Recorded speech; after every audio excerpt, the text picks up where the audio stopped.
Hello everyone and welcome to Charlie's Reviews. This week finally my shop, my small the small shop that I go to. I go to two shops. I go to a large shop and I go to a smaller shop, which as I've mentioned in the past, this little shop that I go to, I've been going there for 14 years. Um, Last month, they had this big mess with their books not shipping on time. They got radar last week, so this week, it's back to normal, to normal shipping. Except that I'm still missing the books from a month ago, the first week of August. But fortunately, everything's back to normal, it seems, and that little delay seems to almost be fixed. So part two of the first week of September will be coming hopefully soon.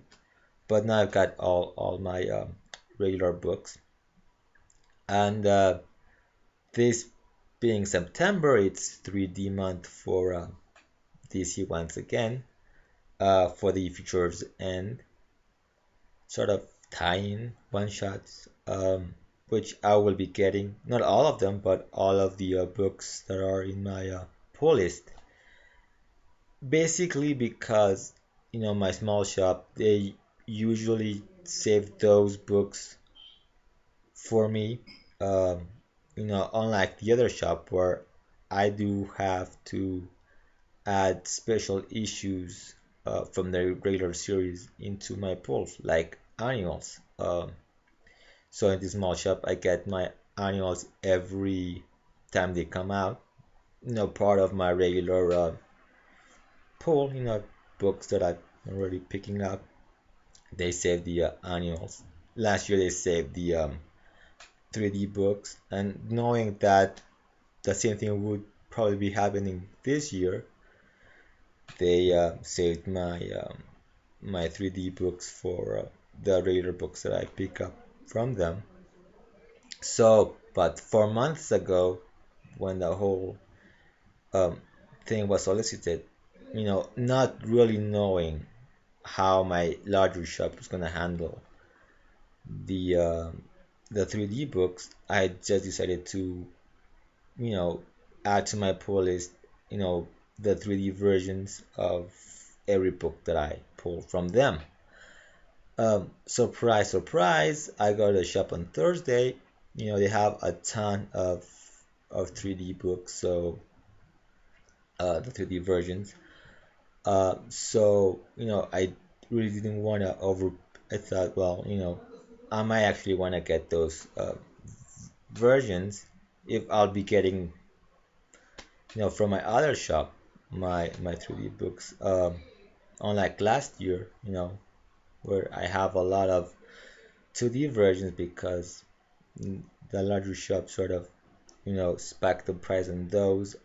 On actually, they did like this combo versions of 3D books, and they were charging like, $10, uh, depending on the book or books. But this year, I mean, this year really learned from their mistake last year. So my shelf's got a ton of those 3D books for cover price. But not really knowing what's gonna be happening, I just added those on my pull list. And I gotta say, I'm very pleased with pretty much everything I read this week. So after this really long intro, I'll just go through the back issues I got uh, this week. And first off, we got All Star Superman number 6. Uh, a quick word on this. I actually started buying the series when it first came out. I actually have issues 1 and 2, but because it was taking so long for the books to show up at the shop, I just decided to not continue with them. So I'm hoping that one day I would probably be getting them. Uh, anyways, but like I wasn't really, thinking uh when, a lot of books, a lot of back issues I'm interested in. But yeah, now I finally be able to actually start working on completing the whole run, and I actually still found them in the yeah, little somewhere around its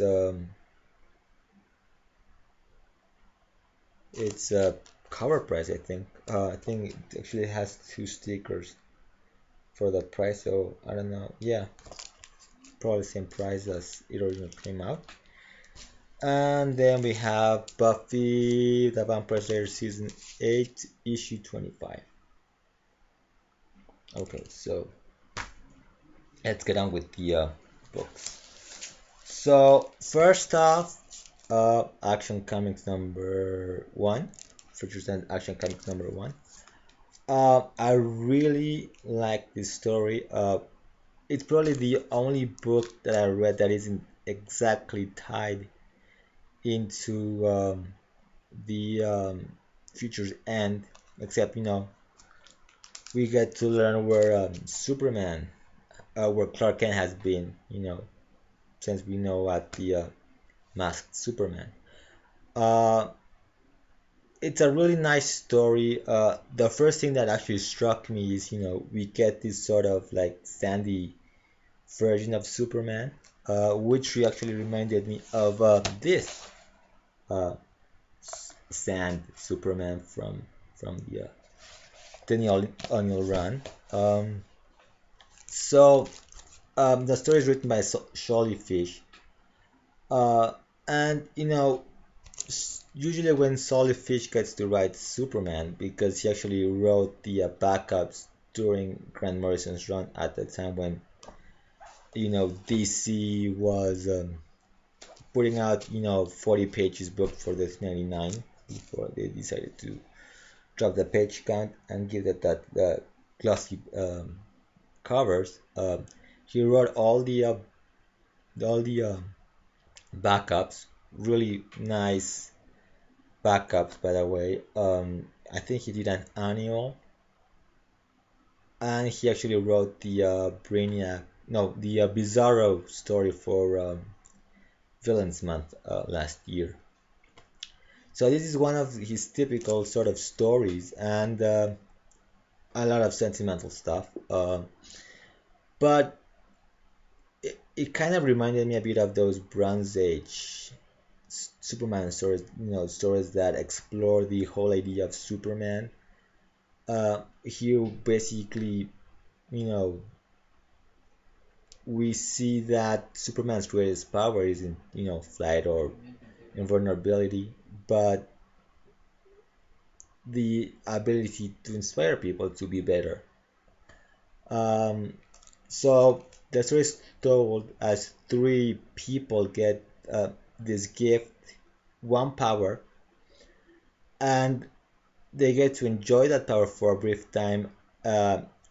And that this Sand Superman actually gives them that power, takes it away, and from there, these people get to make a choice. At the end of the story, he goes to where Clark is, which is in Ethiopia, and once again sort of reminds Clark that exactly his greatest power is to inspire people, and the fact that that this Sand Superman has helped people somehow has made him stronger. So as he helps people, he himself, you know, grows more, you could say, powerful, much, you know, big, much more powerful or stronger because he's doing something good and has, planted that seed for people to grow, which is what Superman has done. And, planting that seed and giving them that potential to grow as people. Uh, so, anyways, at the very end, Clark wonders, if because the Sand Superman sort of gave him a sort of gift where he pretty much, made gave the land the potential to grow food after, years of just being dry land. Uh, Actually, Clark wonders if he's great because his last great challenge, you know, the Sun Superman had this like last great challenge, his final challenge. He sort of says he had one final challenge. So he's sort of, kind of sorry for the. Give me a second, it's just a little too bright, so we really can't see well. So let me adjust things here. Um, okay. He sort of like explodes.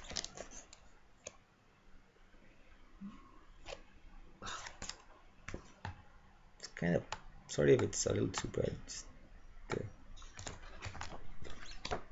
it doesn't really make the art stand out because it's all it's all sort of bright, bright, but he sort of explodes, and he sort of enriches the land. But Clark wonders if his last greatest challenge was to, as he put it, either to, to restore the land's potential or make him wonder if he was living up to his own potential, Clark. So it's a very interesting story. I really, really enjoyed it. Like I said, it's it explores once again, the idea of what Superman or who Superman is, and that happened a lot during the Bronze Age, where Superman was continuously being re-examined by various writers. Okay. Next up is Green Arrow. Features and Green Arrow #1. Uh, this is like the final issue of the by Jeff Lemire and Sorrentino. Uh, all I gotta say, it's the the great thing about this issue is that it's sort of a nice epilogue to his entire run, to Lemire's run. The bad thing is that this story sort of continues in the weekly, and I don't buy the weekly, so I'm I I will be curious to know what happens next, but I don't know. Anyways, like I said, this is a nice sort of epilogue to his entire run. That's all I gotta say about that. Green Lantern #1. Um, the project is like the death of Hal Jordan as he goes up and fights Krona, who now has the Black Lantern ring, and a few of the Black Lanterns, or the dead that he raised, included a few Green Lanterns and Hal's dad, who comes to Hal to ask his help to fight Krona. He does so by going to the Source Wall and getting some help from Relic, uh, which actually debuted last year. I think it debuted last year in the 3D month, so a villain's month. So he actually defeats Krona, but he dies, and all the Blind Lanterns, of course, are destroyed, except for the dead lanterns and Hal's dad, who come back to life, and pretty much that's it. Uh, the big disappointment for me was Aquaman. Aquaman is actually written by Dan Jurgens, and I really found it very dull. Um, it didn't wow me. A lot of this actually ties into the Aquaman and the others, which I was actually picking up, but dropped it soon because I kind of lost a little bit of interest on it. I mean, I mentioned in the past that I actually like the others, but somehow the book just didn't really, you know, I I kind of liked it, but not enough to sort of pick it up regularly. So this one was kind of okay. I mean, Mira decides to betray Aquaman. Arthur is actually now, hanging out with um, what's her name, Kaina. Uh, Let me see, cause I forgot.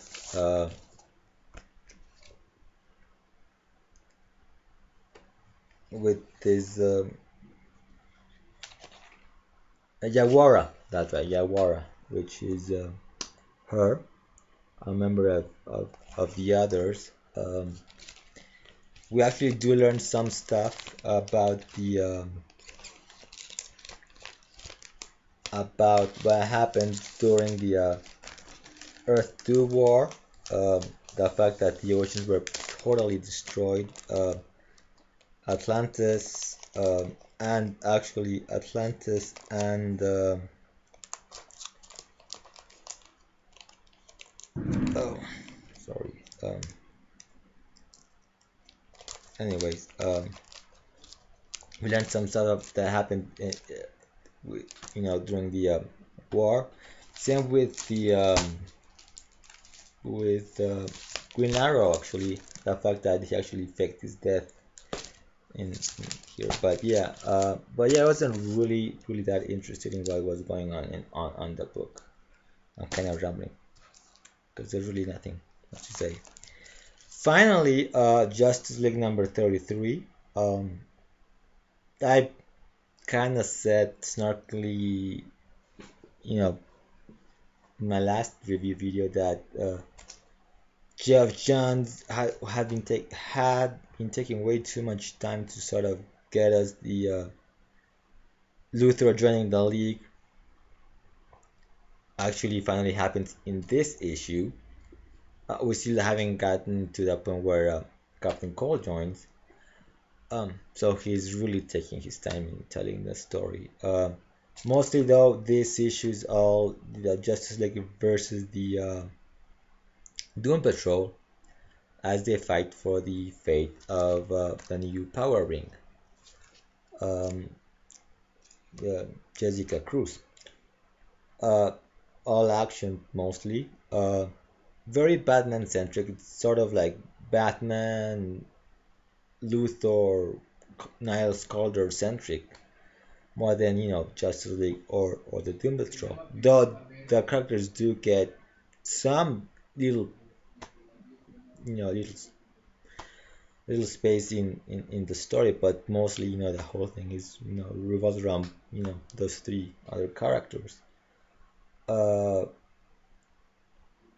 and that my favorite scene though was when Superman sort of actually Superman welcomes Luthor to the Justice League.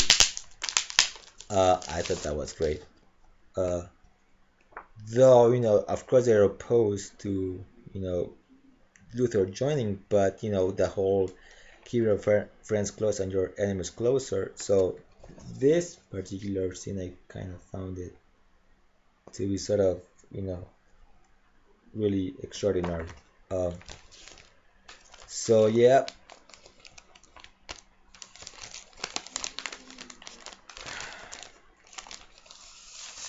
so okay, sorry about that. So yeah, so that's it for this week of comics reviews and my thoughts on them. I went really fast with this bunch. because really there's really not much to say for me. I'm not, like I said, I'm not picking up the Futures End Weekly. You know, there was a time I would have picked it up, but not this time around. I actually spent tons of money just buying weeklies when DC first brought them out. But I enjoyed the stories except for Aquaman. I really enjoyed those books that I read. And yeah, okay, I'm rambling, and it's a little over 20 minutes. So, as always, check out the links below for my blog. Hopefully, I will be doing the reviews this weekend, early next week, and have them on before New Comic Book Day. That's my plan, because the books I will be reviewing are Ms. Marvel number 7, and I think number 8 comes out next week, and Supergirl. So I shall have those up this early next week. Like I said, I'm kind of being busy in some other stuff. I'm writing a new story, and that's got me kind of busy. So, anyways, I'll sign off as I always do. Until next time, keep smiling.